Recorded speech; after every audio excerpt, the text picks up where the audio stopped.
Mas quantas pessoas, por não saberem a volta de Cristo, o dia e a hora exatos, mais ou menos pelos sinais nós sabemos que se aproxima, está perto e muito perto a volta de Cristo.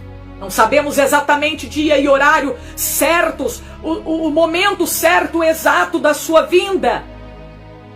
Mas nós sabemos pelos sinais que está para acontecer. Então nós não podemos, queridos, ficar dormindo. Muita gente dormindo, muita gente cochilando, apegado às coisas deste mundo. Muita gente indo para a igreja apenas atrás de coisas materiais, coisas passageiras, esquecendo-se das coisas espirituais, esquecendo que a sua alma tem um grande valor para Deus e que ele precisa buscar a vida eterna. A palavra de Deus, olha aqui, está mostrando como nós devemos estar, aguardando a volta de Jesus. Não é na mentira. Porque aquele que ama e comete a mentira, Apocalipse 21, 8 e 22, 15 diz que ficarão de fora do reino do céu. Não herdarão o reino de Deus. Serão lançados no lago de fogo, que é a segunda morte. Todos aqueles que vivem de uma falsa aparência, que tem uma falsa aparência, aparentemente, exteriormente, parecem ser ovelhas, mas por dentro, interiormente, são lobos devoradores. São lobos vestidos em pele de ovelha. Olha aí, todos estes não estão preparados para subir, para se encontrar com Jesus nos ares. Porque ele vem nos ares. A igreja vai se encontrar com Jesus nos ares. Segundo o que está escrito em 1 Tessalonicenses 4,17. Olha aí. E aqui fala também que as nossas lâmpadas, as nossas candeias, elas têm que estar acesas. Eu quero dizer uma coisa para você. O que mantém essa candeia acesa é o azeite. E esse azeite representa o Espírito Santo de Deus. Será que o Espírito Santo está habitando dentro de nós? Quantas pessoas têm entristecido ao Espírito Santo? Quando você olha uma pornografia, o Espírito Santo se afasta de você porque ele é sensível. Ele é uma pessoa, ele é Deus, ele tem sentimento, ele é sensível. Ele se entristece e também se alegra. Ele se alegra, mas também se entristece. Então, quando você olha uma pornografia, quando você fala um palavrão, o Espírito Santo se afasta de você. Quando você reúne com alguém para levantar calúnia em alguém, o Espírito Santo se entristece e ele se afasta de nós. Quantas pessoas que entristecem ao Espírito Santo durante o dia, e quando é a noite ele está lá pulando, saltando, rodopiando, caindo no chão, dizendo que está cheio do poder de Deus. Mas não está nada. Ele está sozinho fazendo aquele barulhão, porque o Espírito Santo se afastou dele, se entristeceu com ele. Quando alguém comete um adultério, quando alguém comete algum delito, o Espírito Santo se afasta. Então olha aí, tem muitas coisas que pode fazer o Espírito Santo se afastar de nós. E a gente pensar que ele está com a gente e ele não está. Porque ele é muito sensível. O que mantém a candeia, a lamparina da nossa vida acesa, porque nós temos que ter luz. Se nós estivermos em trevas, porque as trevas representam o pecado. E a Bíblia fala que a luz de Deus tem que resplandecer sobre a nossa vida, a fim de que os homens olhem para nós e vejam as nossas boas obras e glorifiquem ao Senhor. Mateus 5,16. Nós temos que ter luz. Se nós estivermos em trevas, nós não estaremos preparados para subir para o céu. Só quem anda na luz, só quem tem a luz da vida, que é Jesus. Será que nós temos essa luz em nossa vida? Ou será que somos uma candeia, uma lamparina apagada? Lembra das virgens loucas? Lembra das virgens loucas, as suas lâmpadas, as suas lamparinas se apagavam. Por falta de quê? Por falta de quê? Por falta de azeite. Por falta de Deus. Por falta da presença do Espírito Santo. Porque olha aí, o que mantém a tua lamparina acesa é a presença de Deus. Se você não tiver a presença de Deus, você é como uma lâmpada apagada. A sua vida é como uma candeia apagada. E quem estiver com uma candeia apagada, no céu não pode entrar. No arrebatamento não vai subir. Olha a maneira que nós devemos estar quando Jesus voltar, quando Ele vier como ladrão de noite. Os lombos cingidos, vestidos da verdade, vestidos da palavra de Deus, vestidos da humildade, da santificação. Devemos estar com as nossas candeias acesas. Devemos ter a luz da vida, andar na luz, estar na luz, na presença, na doutrina, na santificação, vivendo a palavra de Deus e não somente estando dentro da igreja. Porque não adianta você ter a Bíblia, estar na igreja, mas você não estar na presença de Deus, meu querido irmão, minha querida irmã. É preciso, além de você estar na igreja, você estar na presença do Senhor. E hoje o que está faltando é estar na presença de Deus, porque na igreja muitas pessoas estão. Está faltando hoje as pessoas cumprirem com aquilo que a Bíblia diz, porque ter a Bíblia muitos têm. Conhecimento muitos estão adquirindo, porque até cursos de graça na internet estão dando agora. Cursos de teologia, escatologia, eclesiologia, martiologia. Estão falando sobre o Espírito Santo, sobre a igreja, sobre a hermenêutica. Conhecimento muitas pessoas estão adquirindo, mas cadê a graça do Espírito Santo, a graça de Deus? Olha aí, só recebe quem é humilde, quem ora. Quem ora, quem é humilde, é que recebe a graça de Deus. Então veja bem, sede-vos semelhante aos homens que esperam o seu Senhor.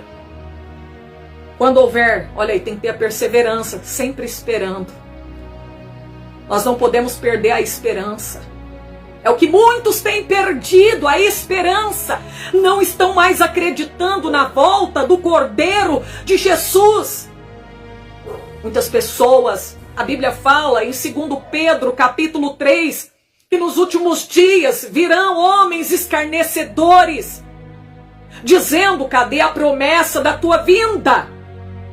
Cadê que Jesus voltou?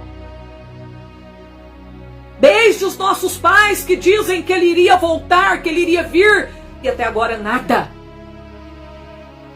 Mas no mesmo capítulo ainda diz assim, ó, o que há de vir virá, e Ele não tardará, ainda que muitos tenham por tardia a tua promessa. A palavra do Senhor irá se cumprir. A Bíblia diz que a terra está reservada como tesouro para o dia do fogo.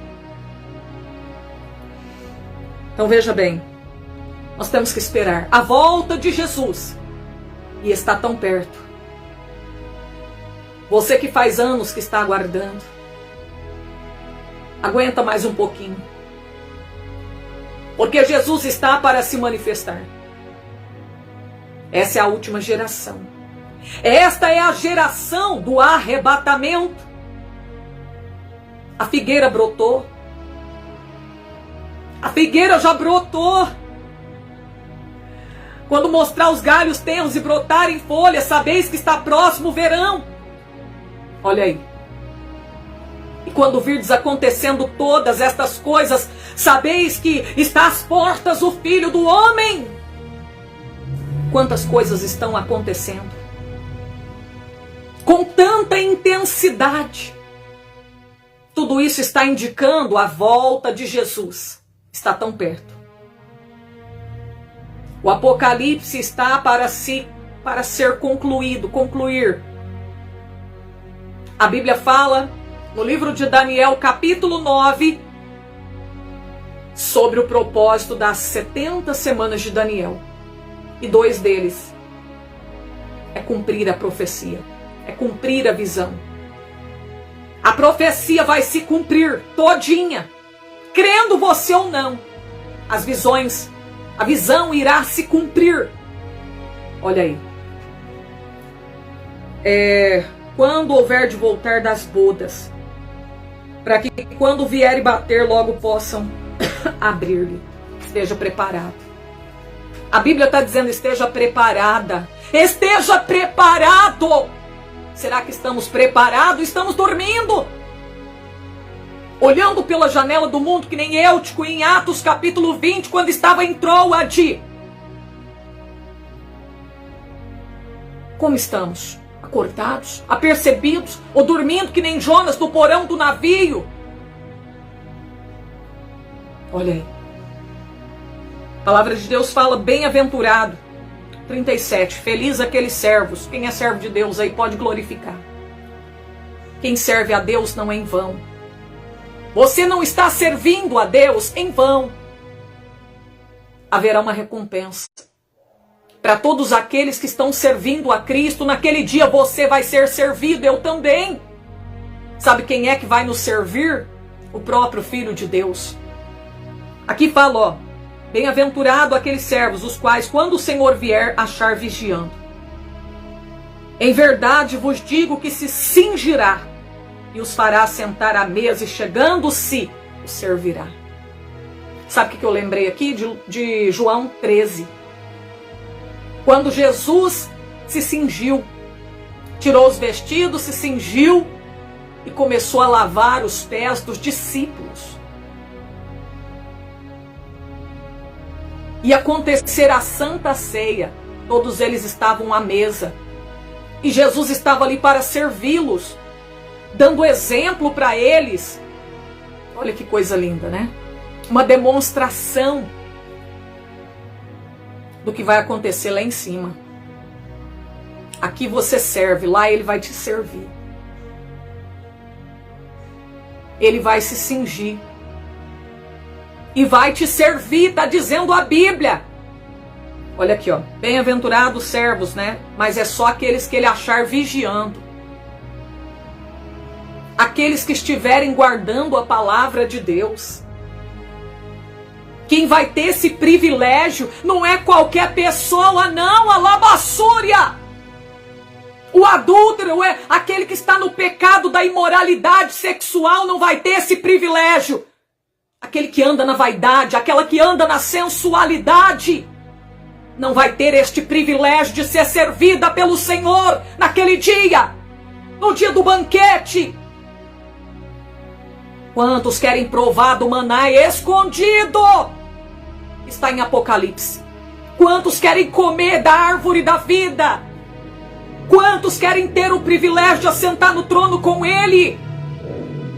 Quantos querem ter o privilégio de receber uma pedra e ali o seu novo nome escrito nela, a pedra branca? Mas não é qualquer pessoa, só o lavado, só o remido, aquele que foi lavado e remido no sangue do Cordeiro, aquele que abandonou o seu pecado, aquele que deixou o teu pecado, aquele que aceitou a Cristo como teu Salvador, é que vai ter o privilégio de assentar à mesa. E ele vai se cingir e vai te servir. Olha aí. Meu Deus. Ó, tá dizendo: em verdade vos digo que se cingirá, os fará sentar à mesa e chegando-se os servirá. É o que está dizendo aqui. É o que está dizendo aqui. Só que, como eu disse, para você assentar à mesa com ele, Ribanaço declama, você precisa tomar atitude. Abandonar o teu vício. Abandonar o teu pecado. Abandonar o adultério. Parar de trair a tua esposa. Parar de ver pornografia na internet. Parar de assistir novela. Parar de ficar envolvido com política. Senão você não terá esse privilégio. Parar de falar palavrão. Gírias maliciosas. Parar de falar da vida alheia. De praticar a maledicência. Se você parar, se você abandonar os teus pecados. Porque Jesus disse para a mulher adúltera, em João 8,11, vai e não peques mais. Jesus disse para ela, vai e não peques mais. No versículo 12 ele está dizendo, eu sou a luz do mundo. E quem me segue não andará em trevas, nas trevas do pecado. Quem me segue não andará no pecado,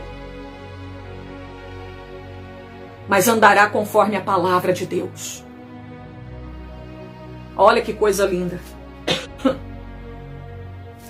Se vier, olha, no versículo 38. Se vier, nós não sabemos a hora que ele virá. Nós não sabemos. Aqui diz assim, ó. E se vier na segunda vigília, ou na terceira vigília, e os achar assim, bem-aventurados são os tais servos. Segundo os romanos eles dividiam a noite em 4 vigílias, de 3 horas cada uma, começando das 6 às 9, 9 à meia-noite, meia-noite às 3 e das 3 da madrugada até às 6 da manhã. Então, à noite, né, os romanos, eles dividiam em 4 vigílias. Primeira vigília, que era das 6 às 9. Segunda vigília da noite, das 9 à meia-noite. Da meia-noite às 3, era a terceira vigília, né? Terceira vigília. Até quando a Bíblia fala, não sabemos se ele vai vir no cantar do galo, né? Que é da meia-noite às 3 da madrugada. E das 3 da madrugada às 6 da manhã, né? Na divisão dos romanos lá, à noite, na divisão dos romanos, era a 4ª vigília da noite. Só que os judeus, eles dividiam a noite em 3 vigílias de 4 horas cada uma. Então aqui está dizendo, não sabemos que hora que Jesus vai voltar. Se ele vai voltar das 6 às 10, né? Deixa eu ver, 6, 7, 8, 9, 10. 6 às 10, depois 10, 11, 12, 1, 2. Se às 2 da manhã, né? Na segunda vigília. E depois das 2 às 6 era a terceira vigília, né? Então não sabemos se ele vai vir na segunda vigília, se vai ser na terceira vigília. Mas se ele vier na segunda, ou na terceira, ou na primeira vigília da noite, e ele olhar para você, e quando ele olhar para você e ver você vestido da verdade, não da mentira, vestido da humildade, não da soberba, ele vai te levar para a glória. Ele vai te arrebatar. Você será escolhido e não apenas chamado. Mateus 22:14. Muitos são chamados, mas poucos são escolhidos. Se você quer estar entre os escolhidos que vão morar na glória, você precisa estar vestido não da mentira, não do engano, da hipocrisia, da falsidade. Você não pode estar usando de engano para com o seu irmão, para com o teu próximo. Tem gente que engana o seu irmão em negócios, usa balança enganosa, age com falsidade. Na frente é uma coisa, por trás é outra. Mostra uma falsa aparência. Já tem 90 anos e quer dar uma de 20 anos, uma de novinha, fazendo plástica, pintando o cabelo, para não mostrar a idade, querendo mostrar uma falsa aparência, querendo mostrar que é uma bênção, mas é uma maldição. Só Deus sabe como que é lá na sua casa, quando está longe da vista de todos. Ah, meu Deus, olha aí. Se o Senhor vier na segunda ou na terceira vigília da noite e os achar servindo assim, cautelosos, cuidadosos, vivendo a palavra de Deus, vivendo o amor e não apenas pregando o amor, vivendo a santificação e não apenas pregando santificação, bem-aventurado, feliz são os tais servos. Por quê? Por que feliz? Porque bem-aventurados serão os tais servos que ele encontrar vigiando, porque eles serão escolhidos, porque eles serão levados para a glória, porque eles serão colhidos, colocados no celeiro do Senhor. Que coisa tremenda. Olha aí. Mas de repente ele vem, esse crente está andando de qualquer maneira, a irmã de roupa colada, saltão, a irmã toda maquiada, sobrancelha tirada, a irmã toda cheia de vaidades, o irmão todo cheio de vaidades, calça colada, parece um playboy. Vai ficar aqui, porque no céu não entra lascívia, porque no céu não entra a sensualidade. O crente com a sensualidade, sensualidade é a obra da carne. E a Bíblia fala em Gálatas 5, do 19 ao 21, que quem comete tais coisas não herdarão o reino de Deus. Se você quer ser uma cidadã do reino, se você quer morar na nova Jerusalém de Deus, que João viu descendo ali ataviada do céu, adereçada como uma noiva para o seu marido, toda enfeitada, ataviada.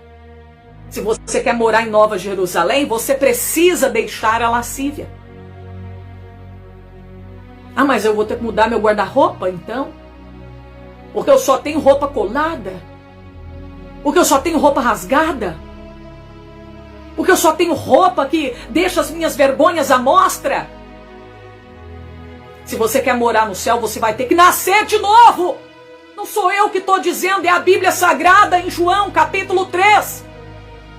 Você quer morar no céu? Tem que nascer de novo. O que é nascer de novo? Tem que ter mudança. Tem que ter transformação. Tem que haver mudança. Não podemos continuar levando aquela mesma vida de pecados. Porque Jesus não vai levar ninguém em pecados para a glória, mas somente aquele que lavou as suas vestimentas no sangue do Cordeiro, que aceitaram a vontade de Deus, viver a vontade de Deus e não a sua própria vontade. Olha aí. Sabei, porém, isto: se o pai de família soubesse que, ora, havia de vir o ladrão, vigiaria, e não deixaria minar a sua casa, ou seja, não deixaria a sua casa ser arrombada, roubada. É claro que a gente ia vigiar. Se soubesse que o ladrão ia roubar minha casa, já ia chamar a polícia, mandar a polícia cercar toda a minha casa. Eu não ia nem dormir, já ia ficar acordada. O ladrão vai vir roubar minha casa, deixa eu chamar a polícia, deixa eu ficar preparada, né? Porque senão o ladrão vai roubar minha casa, vai arrombar minha casa.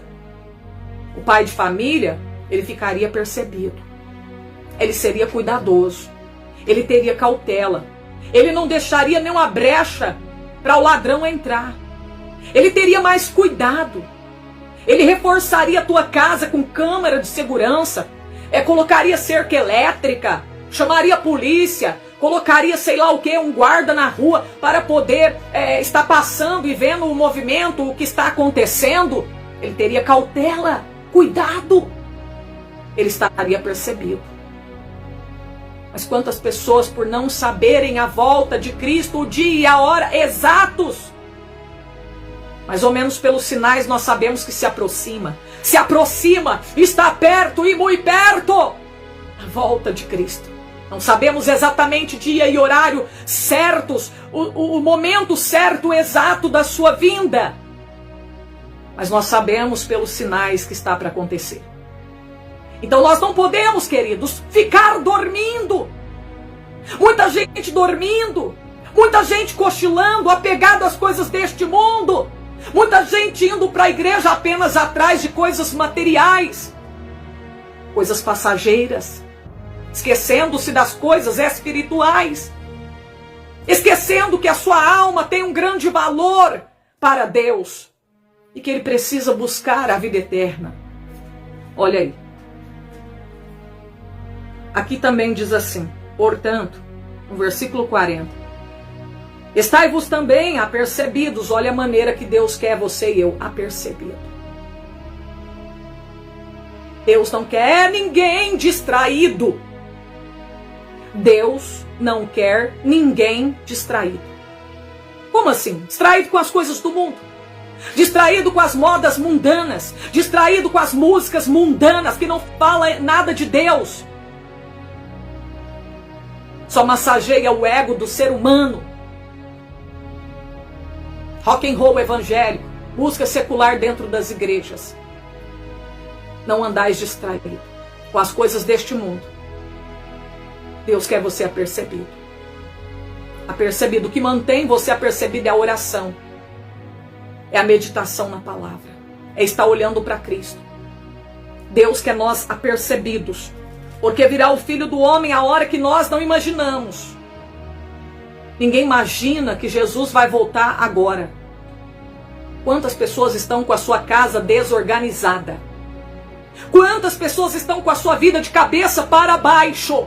Quantas pessoas estão no crack, na maconha, na prostituição, na avareza, o coração cheio de soberba, na ganância, na ambição? Vão ficar tudo aqui se não consertarem a tua casa. Se não organizarem a sua vida. Colocarem conforme a palavra de Deus. Olha só o que diz. E disse-lhe Pedro: Senhor, diz essa parábola a nós ou também a todos? Pedro está perguntando se a parábola é só para eles que eram discípulos ou se é para todos. Se é para todas as pessoas em geral. Aqui ele está falando com os servos, né? Com quem é servo. Com quem está servindo. Tem gente que acha que está servindo de maneira correta e não está. Tem gente que acha que está certinho e está errado. Tem gente achando que está totalmente preparado e não está. Só porque ele está dentro da igreja, acabou de batizar, descer as águas. E ele acha que só por causa disso, que ele toma Santa Ceia, ele já está preparado. E muitas das vezes não. Ele está tomando a ceia indignamente. Ele batizou, mas não está vivendo em novidade de vida após o batismo. Acabou que ele não sepultou o velho homem, nada. Foi só um banho de água fria no rio. Olha, quantas pessoas foram lá e só tomaram um banho de água fria. O seu velho homem não ficou sepultado lá coisa nenhuma. Porque saíram da água e continua na prática da masturbação, do adultério, da fornicação, continua na prática das vaidades, continua na prática da idolatria, continua na lascívia, na mentira, caloteando, roubando. E aí? Quem sepultou o velho homem tem que viver em novidade de vida, tem que ser diferente. Não pode mais andar como os outros gentios na vaidade do seu sentido. Olha o que diz aqui a palavra. Disse-lhe Pedro, que eu já falei, né? Versículo 42. E disse o Senhor: qual é, pois, o mordomo fiel? Mordomo é o administrador dos bens do Senhor.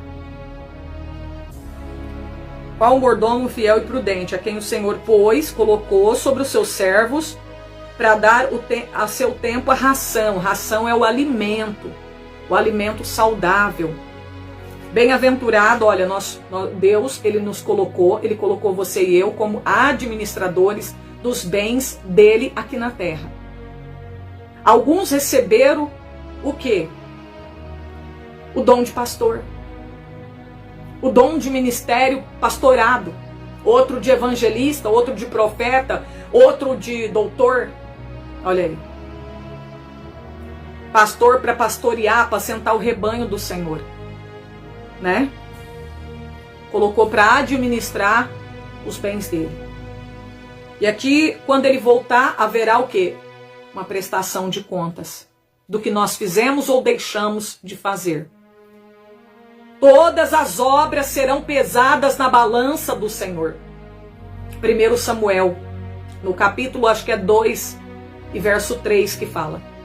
Todas as obras serão pesadas na balança do Senhor. Então olha aqui, ó, bem-aventurado aquele servo a quem o Senhor, quando vier, achar fazendo assim. Prudente, fiel, obediente. Fez tudo o que era para fazer e fez até além. Né? Fez até além do que o Senhor pediu. Foi fiel, foi prudente, foi vigilante, foi cumpridor da palavra. Viveu para a glória de Deus, deu um bom testemunho. O nome do Senhor foi glorificado através daquele mordomo fiel, através das suas vestimentas, através do seu modo de vida, através do seu falar. Em tudo o Senhor foi glorificado na vida daquele mordomo fiel. Até através do teu comer, do teu beber, conforme diz 1 Coríntios 10:31. O Senhor foi glorificado. Tudo que ela fez, tudo que ele fez foi para a glória de Deus. Sempre procurou não envergonhar o Senhor, mas sim glorificar a Deus em tudo. Tem muitos crentes que não estão nem um pouquinho preocupados, só pensa nele, em Deus, não está nem aí com Deus. Está nem aí se ele está dando mau testemunho, se ele está escandalizando. Ele fala, eu não tenho que preocupar com o que os outros falam de mim, eu faço o que eu quiser, a vida é minha. Sim, é isso aí, meu filho. A vida é sua. Não, a vida não é sua. Você foi comprado por um bom preço, diz a palavra de Deus. O apóstolo Paulo escreve aos Coríntios, 1 Coríntios 6:20, porque tinha muitos lá que pensavam como você. A vida é minha, eu faço o que eu quero, usando da liberdade para dar ocasião à sua carne. Havia impurezas dentro da igreja de Corinto, os coríntios. E o Senhor falou, vocês foram comprados por um bom preço, portanto glorificai a Deus no vosso corpo. Quer comamos, quer bebamos, glorificai o vosso Deus. Olha aí. Em tudo, glorifique a Deus. Meu Deus, tremendo, hein? Tem muita gente pensando, a vida é minha, eu faço o que eu quiser, ninguém me manda, ninguém tem nada a ver comigo, ninguém paga minhas contas, vai nessa aí. Eu sei que a gente não pode preocupar num sentido. Mas agora você escandalizando e falar que você não vai, que ninguém tem nada a ver com a sua vida. Você está escandalizando o nome do Senhor. Você está dando um péssimo testemunho e dizendo que ninguém tem nada a ver com a sua vida. Olha aí, meu filho. O nome do Senhor está sendo envergonhado e você diz ser cristão. Então não use esse título. Porque o nome do Senhor será blasfemado através da tua pessoa. Né? Crente brigão. O que tem de crente brigão? Parece um santo, né? A paz do Senhor, irmão. Ô, irmão, a paz do Senhor. Vai ver ele por trás para ver. Parece um leão. Parece uma leoa. Tão brava. Não mexe com ele não. Não mexe com ela não, hein? Não mexe não. São pessoas que não são convertidas. Nunca tiveram um encontro com Cristo. Um homem que era cruel, que se tornou manso, foi Paulo. Paulo era cruel. Respirava ameaças contra o povo de Deus. Consentiu na morte de um homem cheio do Espírito Santo chamado Estevão. As roupas desse homem foram depositadas aos pés desse homem quando ainda não era apóstolo do Senhor. Mas pensa no homem depois de transformado, que chorava, que abraçava o povo como se fossem os seus filhos. Meu Deus. A Bíblia diz assim, versículo 44, em verdade vos digo que sobre todos os seus bens o porá. Mas se aquele servo disser em seu coração, ó, tá falando do mesmo servo, né? De outro não, aqui não tá falando de dois servos, tá falando de um servo. E de repente ele fala assim, ó, em seu coração. Ah, o meu Senhor, vamos supor que ele serviu a Deus, foi prudente até certo ponto. Chega no meio do caminho, ele cai na apostasia. Ele abandona a fé verdadeira. Ele deixa de ser crente fiel para ser crente de qualquer maneira. Porque tá todo mundo fazendo, eu vou fazer também. Ah, porque chegou o modernismo, tá todo mundo botando televisão em casa assistindo novela, eu também vou comprar uma. Vou colocar uma no quarto, uma na sala. Enche tua casa de televisão. Sua vida espiritual nunca mais será a mesma. Então olha aí, ó. Mas se aquele servo que era fiel, que era obediente, que era de oração, seguia a doutrina, fugia do pecado, tinha autoridade de Deus, jejuava, se humilhava, era humilde. De repente ele fala assim, ah não, Meu Senhor tarde virá. Ah, Jesus vai voltar agora não. Tá demorando demais, já faz tempo, né, que ele falou que vai voltar, até agora nada. Ah, quer saber de uma coisa? Acho que eu vou dar uma voltinha no mundo lá fora. Acho que eu vou começar a ser crente da minha maneira e não conforme a palavra de Deus. Eu acho que eu vou fazer o que esses crentes, os outros crentes estão fazendo. Eu acho que eu também vou, sei lá, acho que eu vou pro baile. Ó, acho que eu vou beber uma, né? Acho que eu não vou ficar só com uma mulher, não. É pouco, né? Acho que eu vou fazer que nem o rei Salomão. Né? 1000 mulheres. Acho que uma só é pouco, né? Olha aí. Mas se aquele servo disser em seu coração: ah, o meu senhor tarde virá, e começar a espancar os criados, criadas, comer, beber e embriagar-se, embriagar-se com as coisas do mundo, não é só com o vinho alcoólico, não. É aquele crente que está enchendo a cara, o coração de glutonaria, está enchendo a cara, está enchendo o coração dele, o celeiro do seu coração das coisas do mundo, e já não está cabendo mais, e está enchendo, menos Deus. Deus, ele não quer dentro do seu coração, se encher de Deus não, o celeiro dele não tem lugar para Deus, mas as coisas do mundo, ele está que enche, ele está que enche de coisas mundanas, até chegar o ponto de dizer: lá se foi a glória do Senhor e acabou. A presença de Deus saiu tudo, não tem mais uma gota de azeite. A lâmpada apagou. Então olha aí, ó. Ah, meu Senhor não vai vir agora não. Tem muito crente assim, né? Tá tão confiante que Jesus ainda vai demorar a voltar. Ah, o que tem a ver eu adulterar, prostituir, dar uma olhadinha ali, né? O camarada tá com a mulher dele de olho na outra. O camarada é casado, tá pensando em outra. Isso aí entristece o Espírito Santo, irmão. Não casasse então, meu filho. Você não quer. Se você queria outra, por que você casou, meu filho? Você queria outra, irmã? Você não tá feliz com esse homem que tá do teu lado? Então não casasse, minha filha. Ah, mas eu não aprende a amar. Ora para Deus colocar amor no teu coração. Para de ficar desejando outro. Para de ficar pecando. Para de ficar entristecendo o Espírito Santo, adulterando o pensamento, cobiçando o que não é teu. O que tem de homem e mulher, que tá com... O homem tá com a mulher dele do lado, pensando em outra. Vai ficar no dia do arrebatamento. Você tá achando que isso não deixa você de fora do reino do céu? Desejar o que não é seu? Você tem aí querendo o que é dos outros? Querendo outra? Não, não é pecado não. Não é pecado não? Pergunta para Deus. Mulher com o homem aí, ó, do lado dela, o marido dela, pensando em outro. Isso causa tristeza no Espírito Santo de Deus. Ah, mas eu não amo mais. Pede para Deus encher de amor esse coração aí, porque é teu marido, é tua esposa. Você casou com ele, você casou com ela. A palavra de Deus fala que a oração do justo pode muito em teus efeitos. Então ore. Ore que a sua oração vai fazer a mão de Deus se mover em seu favor.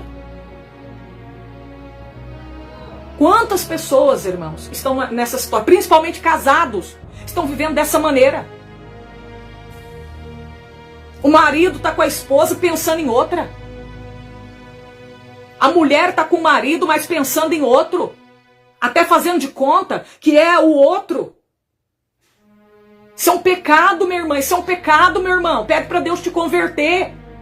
Pede para Deus limpar a tua mente, senão Jesus vai tocar a trombeta, você vai ficar aí com a sua mente cheia de adultério. Muita gente achando, não, isso não tem nada a ver, isso não é pregado nos púlpitos. Porque a maioria dos pastores são adúlteros. Tá com a mulher dele, mas com sorriso aqui para as outras. Olha aí. E acha que isso é normal. Acha que o Espírito Santo está ali habitando dentro dele. Ele vivendo nessa impureza, achando que o Espírito Santo está compactuando com esse adultério, que está escondido dentro do coração dele ou dela. O Espírito Santo não compactua com a maldade, com o erro de ninguém. Olha aí. Hoje Deus quer limpar o coração e mente. Irmão, nós estamos aqui, nós temos que melhorar nosso caminho. Não adianta ser crente na igreja todo dia e não aprender nada. Não adianta, nós temos que colocar em prática o que nós estamos aprendendo com Jesus. A palavra vem para confrontar a nossa vida. Jesus é a verdade que liberta, Ele quer libertar você. Porque se a trombeta tocar e você estiver dessa maneira, você não vai ser escolhida. Você não vai ser escolhido. Olha aí. E aqui diz assim, ó, a palavra de Deus. Virá o Senhor. Olha, se o servo, de repente, ele começa a, em vez de ser diligente, ele deixa a diligência de lado para ser negligente. Ele se torna, de repente, um negligente ao invés de diligente. Ao invés de perseverar na diligência, que é sendo cuidadoso, zeloso para com a sua vida espiritual, com as coisas de Deus, ele se torna negligente. Ele passa a não ter cuidado mais. Ele passa a andar de qualquer maneira. Ele passa a fazer tudo o que ele acha que é certo, mas não é certo. Olha aí. Virá o Senhor daquele servo no dia que ele não espera. Vai pegar ele de surpresa, numa hora que ele não sabe. E separá-lo-á e dará a sua parte com os infiéis. Tá achando que andar de qualquer maneira vai ser salvo? Vai morar no céu? Aqui está falando que a sua parte será com os infiéis. Aonde é o lugar do desobediente? Do infiel? É no céu? É no lago de fogo? É a segunda morte? Então olha aqui, ó.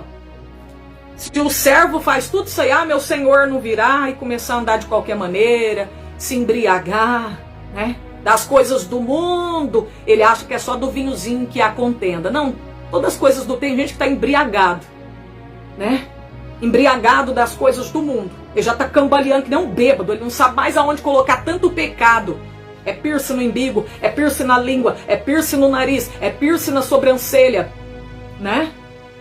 É sobrancelha tatuada, não sabe mais onde colocar a vaidade, já não tem lugar mais. É anel para tudo quanto é dedo, dedo do pé, dedo da mão, é pulseira até lá em cima no ombro, é colar no pescoço, é silicone para tudo quanto é lado, é mudando o cabelo, pinta aqui, pinta ali, já não tem mais aonde caber tanta vaidade.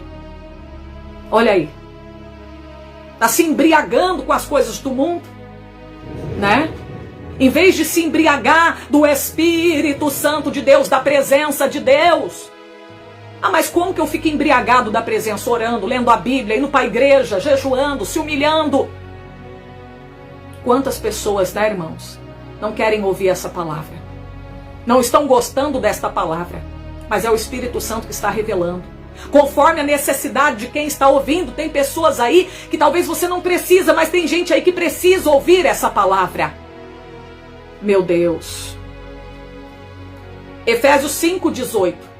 Não embriagueis do vinho que há contenda, mas enchei, embriagai do Espírito Santo de Deus. Mas ninguém quer pagar o preço orando, né? Ninguém quer pagar o preço jejuando, lendo a Bíblia, santificando para estar cheio dele, né? É mais fácil se embriagar das coisas do mundo, não é verdade? Então olha aí. Aqui diz no versículo 47. E o servo que soube a vontade do seu senhor não se aprontou. Olha aí, sabe a vontade de Deus, sabe o que Deus quer dele, conhece a vontade, conhece a palavra, já leu a Bíblia, capa a capa, já ouviu pregações, Deus usou até uma criança já. Mas ele não quer se converter, ele não quer abandonar o seu pecado. Está que nem Uzias. Querendo queimar incenso, ele sabia, ele conhecia a verdade, ele sabia que não cabia a ele era rei e não sacerdote. Quem podia queimar incenso eram apenas os sacerdotes. Ali tinha uns 80 sacerdotes para fazer esse trabalho. Por que tinha que ser Uzias para queimar incenso e não um daqueles sacerdotes que estava ali? Ele queria passar o carro na frente dos boi, mas na obra de Deus não é assim não, na presença de Deus não. A gente tem que saber a nossa posição, nosso lugar. Deus está em cima, nós estamos aqui embaixo. Nós temos que respeitar a presença de Deus, a soberania de Deus. Nós temos que se humilhar diante da presença de Deus e não querer humilhar a Deus, se exaltar sobre a pessoa de Deus. Então olha aí. Aquele que soube a vontade do Senhor, mas ele não se aprontou. Nabucodonosor era inocente? Em Daniel 4, quando Deus tirou ele do trono e jogou ele para comer capim, ele não era inocente. Ele foi avisado. Ele foi avisado antes. Antes ele foi avisado através de um sonho que se ele deixasse a soberba, a exaltação tomar conta do coração dele, ele perderia o seu trono, ele seria cortado que nem uma árvore. Mas entrou aqui, saiu aqui, é a mesma coisa, eu não vi nada, não é pra mim, isso aí deve ser outra pessoa, menos eu, porque... Não, que isso? Então olha aí, ele sofreu a consequência, sabendo, conhecendo a vontade de Deus. Então tem muita gente, ó, que sabe a vontade de Deus, não se apronta, não se prepara, não veste da verdade, continua vestido da mentira, da hipocrisia, continua na falsidade, na desonestidade, no engano, vivendo de falsa aparência. Olha, será castigado com muitos açoites, maior castigo será para estes que conhecem a vontade do Senhor e não praticam. Mas o que não soube, o ignorante, aquele que não sabe, que não conhece, fez coisa digna de açoite, cometeu pecado. Ele não sabia, mas ele pecou. Ele não sabia que não podia fornicar, mas fornicou. Ele não sabia que podia matar, mas matou. Você matou. Ah, mas não sabia, mas você matou. E matar é pecado. Sabendo ou não, é pecado. É a mesma coisa, a pessoa perante a lei. Você acha que a justiça vai falar, não, ele é inocente, ele não sabia que não podia matar. A pessoa vai presa, gente. Ela vai pagar pelo erro que ela cometeu, porque matar perante a lei tem que ir preso. Sabendo ou não sabendo que é errado, a pessoa vai preso. Olha aí. Então olha aqui, ó. Mais o que não soube fez coisa digna de açoite, com pouco açoite será castigado. O sofrimento será menor. O castigo será menor para quem não sabia, né, que aquilo era pecado e cometeu pecado. E a qualquer que muito for dado se pedirá, e a quem muito lhe confiou, muito mais se pedirá. Então a condenação será proporcional ao conhecimento e entendimento de cada pessoa. Quanto mais você conhecer a Bíblia, por isso que a Bíblia fala, né, que sobre a vida dos mestres, mais duro juízo virá. Os mestres vão sofrer o mais duro juízo, se eles não praticarem a palavra do Senhor, né? Porque eles são mestres, eles pregam, eles ensinam. Então se eles de repente vacilar aí, né, tropeçar, não se arrepender, estiver pregando uma coisa que eles não vivem, eles são mestres, mais duro juízo virá sobre a vida dos mestres, porque eles são conhecedores, estudiosos, são teólogos, conhecem a Bíblia capa a capa. Se não obedecer, eles estão perdidos. Tá vendo? Quem tem conhecimento, estão perdidos. Mais duro juízo, maior castigo está reservado para os conhecedores da palavra que não praticam a palavra. E talvez alguém pensando, eu não conheço, ainda bem nada, porque vai sofrer também, mas o castigo é menor, mas vai sofrer. O bom é não sofrer nada, é ser consolado na glória, como foi Lázaro, da parábola do rico e do Lázaro, né? Então tá aí a palavra de Deus, Deus abençoa. Vamos estar prontos e preparados. Se tem alguém que quer entregar a sua vida para Jesus, coloca aí eu quero. Se tiver alguém desviado, põe aí eu quero voltar. E você vai repetir comigo. Se tiver criança, jovem, diga assim comigo: Senhor Jesus, eu te aceito como Salvador da minha alma. Me perdoa pelos meus pecados. Eu creio que o Senhor Jesus é o Filho de Deus que ressuscitou para me salvar. Você que está desviado, diga: Senhor Jesus, eu me reconcilio com o Senhor. Me perdoa pelos meus pecados e me dá força para estar firme na tua presença. Amém. Deus abençoa. Se você ouviu esta mensagem, que Deus abençoe a tua vida. Compartilhe essas mensagens com mais pessoas, amém? E deixe um comentário ou um pedido de oração que nós estaremos orando. Deus abençoe a todos.